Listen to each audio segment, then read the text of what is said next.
Hello guys, तो कैसे हैं आप सब लोग student. Today we will discuss amino acids. Amino acids amino acid have two functional group, amine and carboxyl functional group. Amine means NH2 and second functional group is carboxyl. Carboxyl is COH. Okay, तो amino acid में दो function group है, हमारा amine है और carboxylic acid का functional group है। Okay, तो अमाइन की पोजीशन के बेसिस के ऊपर अमाइनो एसिड के कुछ टाइप्स है। For example alpha amino acid, beta amino acid, gamma amino acid, delta amino acid etcetera.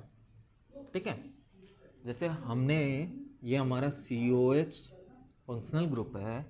If इसके नेक्स्ट कार्बन के ऊपर अमाइन आ गया तो इसको हम बोलेंगे अल्फा अमाइनो एसिड। ठीक है, इफ कार्बोक्सिलिक एसिड का नेक्स्ट कार्बन का नाम है अल्फा कार्बन और इस अल्फा कार्बन पे अमाइन अटैच है तो इसको बोलेंगे अल्फा अमाइनो एसिड।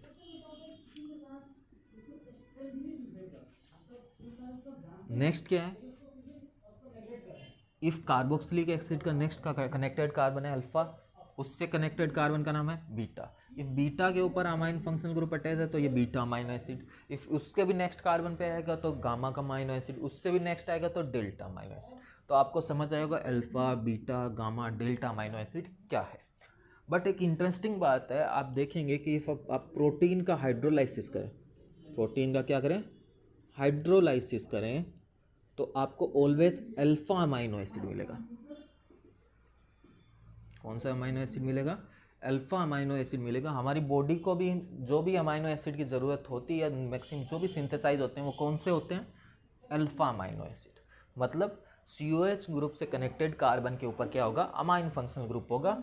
इफ मैं स्ट्रक्चर बनाऊं तो कुछ इस टाइप का होगा। ये हमारा COH ग्रुप है, इससे कनेक्टेड कार्बन ये रहा, इसके ऊपर क्या होगा? हमारा अमाइन फंक्शनल ग्रुप होगा। एक ग्रुप हमारा हाइड्रोजन होगा और सेकंड कोई ग्रुप R होगा।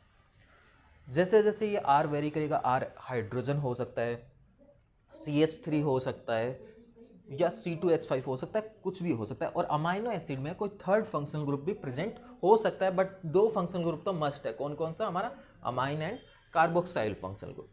ठीक है, तो R जैसे जैसे वेरी करेगा अलग अलग डिफरेंट हमारे अमाइनो एसिड मिलेंगे। फॉर एग्जांपल इफ मैं R की जगह H पुट कर दूं, R की जगह क्या पुट कर दें? H लगा दें, तो इसका नाम हो जाता है ग्लाइसिन। ठीक है, इफ R की जगह हम CH3 पुट कर देंगे तो अलग अमाइनो एसिड बन जाएगा।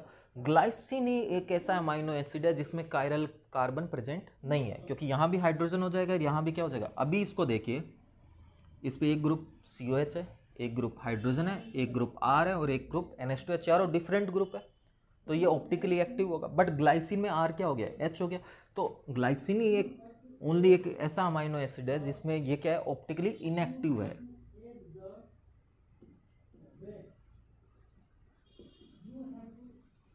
ऑप्टिकली एक्टिव नहीं है। ठीक है, ये ओनली सिंगल अमाइनो एसिड है जो ऑप्टिकली एक्टिव नहीं है। नेम याद होना चाहिए, ऑब्जेक्टिव में आ सकता है। ठीक है, इसके अलावा आपके जितने भी अमाइनो एसिड है वो सब के सब क्या है? ऑप्टिकली एक्टिव है। सब आपके डेक्स्ट्रो एंड लियो फॉर्म में मिलेंगे ना।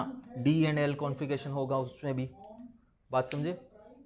अच्छा, तो ये हमने डिस्कस कर दिया different type of amino acid, alpha, beta, gamma, delta. और उसमें हमने बताया कि जो हम कौन सा पढ़ने वाले हैं, हम अल्फा अमाइनो एसिड पढ़ेंगे जिसमें COH से कनेक्टेड कार्बन पे अमाइन ग्रुप होगा।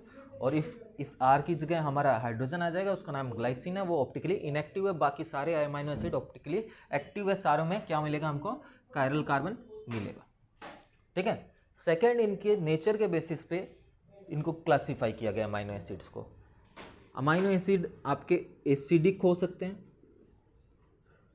बेसिक भी हो सकते हैं एंड न्यूट्रल हो सकते हैं। ठीक है, if number of COH group ज़्यादा है कंपेयर टू अमाइन तो वो एसिडिक होगा। मान लो एक अमाइनो एसिड में 2 COH ग्रुप है और एक अमाइन फंक्शनल ग्रुप है, तो वो कैसा होगा? एसिडिक होगा। एसिडिक के लिए कंडीशन क्या है? नंबर ऑफ COH ग्रुप या carboxyl group greater than number of amine group. ठीक है, इफ हम बात करें बेसिक की, इसमें दोनों फंक्शनल ग्रुप है, बेसिक फंक्शनल ग्रुप भी है और एसिडिक फंक्शनल ग्रुप है। इफ बोल रहे हैं हम ये बेसिक का मतलब अमाइन फंक्शनल ग्रुप ज़्यादा है कंपेयर टू हमारा कार्बोक्साइल फंक्शनल ग्रुप। मान लो 3 अमाइन फंक्शनल ग्रुप है और 2 कार्बोक्साइल फंक्शनल ग्रुप है, तो कौन सा हो जाएगा नेचर? बेसिक। न्यूट्रल का मतलब जब दोनों सेम हो, जैसे ये हो गया, इसमें एक कार्बोक्साइल ग्रुप है और एक अमाइन ग्रुप है, तो एक एसिडिक ग्रुप एक बेसिक ग्रुप, ओवरऑल क्या मिलेगा हमको? न्यूट्रल मिलेगा। ठीक है, तो ये आप समझ गए होंगे। अब एक चीज़ और समझते हैं, बात को समझिए कि इसमें एसिड भी है और बेस भी है। एसिड का काम होता है H+ डोनेट करना और बेस का काम होता है H+ एक्सेप्ट करना। तो कुछ देर के बाद आप देखेंगे कि ये एसिड H+ को डोनेट कर देगा, ये एसिड H+ को डोनेट कर देगा, ये बन जाएगा CO-, और ये अमाइन हमारा H+ को एक्सेप्ट कर लेगा, ये बन जाएगा हमारा NH3+। तो सेम मॉलिक्यूल में हमारा पॉजिटिव चार्ज भी है, नेगेटिव चार्ज भी है। इफ़ किसी मॉलिक्यूल पे नेगेटिव चार्ज होता है हम उसको एनायन बोल देते हैं, पॉजिटिव होता है कैटायन बोल देते हैं। और इफ़ एक मॉलिक्यूल के ऊपर पॉजिटिव और नेगेटिव दोनों चार्ज प्रेजेंट हो तो उसको हम बोलते हैं ज्विटर आयन। क्या बोलते हैं बच्चों? Zwitter ion. आई होप आपको याद रहेगा ज्विटर आयन क्या है। इफ सेम मॉलिक्यूल में आपका पॉजिटिव चार्ज भी है नेगेटिव चार्ज भी है तो उसको हम क्या बोलेंगे? ज्विटर आयन बोलेंगे। तो हमने डिस्कस कर लिया different type, alpha beta gamma ना, उसके बाद acidic basic and neutral amino acid भी डिस्कस किए हमने। ठीक है, अब हमने पता है कि अमाइनो एसिड से ही हमारा क्या हो रहा है? प्रोटीन बनता है। ठीक है, तो प्रोटीन पढ़ने से पहले हम जानेंगे अमाइनो एसिड एक दूसरे से अटैच कैसे होते हैं। ठीक है, 2 अमाइनो एसिड कैसे जॉइंट होंगे, कौन सा बॉन्ड बनेगा, ठीक है, कौन सा लिंकेज फॉर्म होगा। अच्छा, अमाइनो एसिड को जॉइंट कराने से पहले 2 टाइप और है, वो और देख लेते हैं। ठीक है, कौन कौन से amino acid? Essential amino acid and non essential amino acid. नाम से पता चल रहा है कि इनकी ज़रूरत है, इनकी ज़रूरत नहीं है। ज़रूरत है मतलब बॉडी को। इसेंशियल अमाइनो एसिड वो अमाइनो एसिड है जो हमारी बॉडी में सिंथेसाइज नहीं होते हैं, जिनको हमको बाहर से लेना पड़ता है। बाहर से मतलब किसकी हेल्प से लेते हैं हम? फूड की हेल्प से। ये हमारे फूड के अंदर प्रेजेंट होते हैं। ठीक है, पर नॉन इसेंशियल ये ज़रूरी नहीं है, ये हमारी बॉडी में सिंथेसाइज होते हैं, इनका हम सिंथेसाइज करते हैं, बॉडी में सिंथेसाइज होते हैं आइदर इन अमाइनो एसिड की जगह कोई और अमाइनो एसिड भी इनका वर्क कर सकता है। तो बात समझिए, अमाइनो एसिड 2 टाइप के हैं, essential and non essential. Essential amino acid वो है जो हमारी बॉडी में प्रोड्यूस नहीं होते हैं, जिनको हमको बाहर से लेना पड़ता है, ये हमारे लिए ज़रूरी है, फूड से हम लेते हैं। और नॉन इसेंशियल मतलब जो बॉडी में प्रोड्यूस होते हैं, उनको हमको बाहर से लेने की ज़रूरत नहीं है। ठीक है, चलिए अब हम पढ़ते हैं, पहले पढ़ते हैं डाईपेप्टाइड। अब डाईपेप्टाइड क्या है? डाईपेप्टाइड है जब 2 अमाइनो एसिड जॉइंट हो जाएंगे। कितने amino acid? 2 amino acid joint हो जाएंगे। और अमाइनो एसिड जब जॉइंट होते हैं तो बीच में जो लिंकेज फॉर्म होती है, जो बॉन्ड फॉर्म होता है, उसका नाम पेप्टाइड बॉन्ड या पेप्टाइड लिंकेज है, अभी हम बनाते हैं। जैसे फर्स्ट था हमारा ग्लाइसिन, ग्लाइसिन को शॉर्ट फॉर्म में GLY। ठीक है, ग्लाइसिन की शॉर्ट फॉर्म क्या है? GLY। हम बना देते हैं CH2 COH NH2, ये हमारा ग्लाइसिन हो गया। नेक्स्ट अमाइनो एसिड में क्या होता है? H की जगह CH3 आ जाएगा। ठीक है, एक साइड H था एक साइड R था, R की जगह ग्लाइसिन में तो H ही था। इफ़ मैं कोई और अमाइनो एसिड ले लूँ, for example NH2 CH CH3 COH। ठीक है, तो एक एसिड है, एक बेसिक फंक्शन ग्रुप है, वाटर रिमूव होगा, यहाँ से OH जाएगा, यहाँ से H जाएगा। ठीक है, इफ़ आप इसमें से वाटर रिमूव कर देंगे तो क्या बच जाएगा?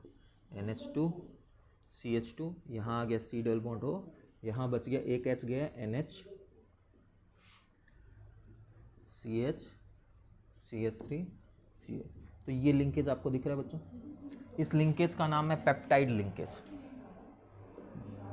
क्या नाम है? पेप्टाइड लिंकेज या पेप्टाइड बॉन्ड। CONH लिंकेज जो है अमाइनो एसिड के बीच में, उसको नाम क्या है? पेप्टाइड लिंकेज, या इसका नाम है पेप्टाइड बॉन्ड। तो आप देखेंगे जब 2 अमाइनो एसिड ज्वाइन हुए तो कितना पेप्टाइड लिंकेज फॉर्म हुआ? 2 अमाइनो एसिड ज्वाइन हुए तो आपका 1 पेप्टाइड लिंकेज फॉर्म हो रहा है। ये भी ऑब्जेक्टिव में पूछा जा सकता है कि 5 अमाइनो एसिड ज्वाइंट हो रहे हैं तो कितने पेप्टाइड लिंकेज फॉर्म होंगे? तो कितने फॉर्म होंगे? 4, हमेशा एक कम होता है। डाईपेप्टाइड पढ़ लिया क्योंकि 2 अमाइनो एसिड ज्वाइन हो रहे थे। ऐसे ही हो सकता है हमारा ट्राईपेप्टाइड। ट्राईपेप्टाइड का मतलब कितने अमाइनो एसिड ज्वाइंट होंगे? 3 अमाइनो एसिड ज्वाइन होंगे। तीनों अमाइनो एसिड सेम भी हो सकते हैं, डिफरेंट भी हो सकता है, but if 3 amino acid join होंगे तो कितना पेप्टाइड लिंकेज बनेगा? 2 पेप्टाइड लिंकेज बनेगा, ठीक है, क्योंकि एक अमाइनो एसिड यहाँ और आ जाएगा, एक और हम लिंकेज बन जाएगा, एक पहले से एक और बन जाएगा ना। तो नेक्स्ट लेक्चर में हम देखेंगे कि अमाइनो एसिड जो ज़्यादा लिंक हो जाएंगे, जब पॉलीपेप्टाइड बन जाएंगे, बहुत ज़्यादा लॉन्ग चेन फॉर्म होगी, तो वो किस में कन्वर्ट हो जाते हैं? प्रोटीन में कन्वर्ट हो जाते हैं, ठीक है। इंसुलिन भी अमाइनो एसिड से बनता है। इंसुलिन में अराउंड आपके 51 अमाइनो एसिड प्रेजेंट होते हैं। कितने अमाइनो एसिड होते हैं उसकी इंसुलिन की चेन में? 51 अमाइनो एसिड होते हैं, ठीक है।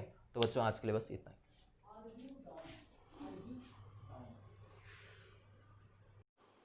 Please subscribe the channel and press the bell icon for more updates.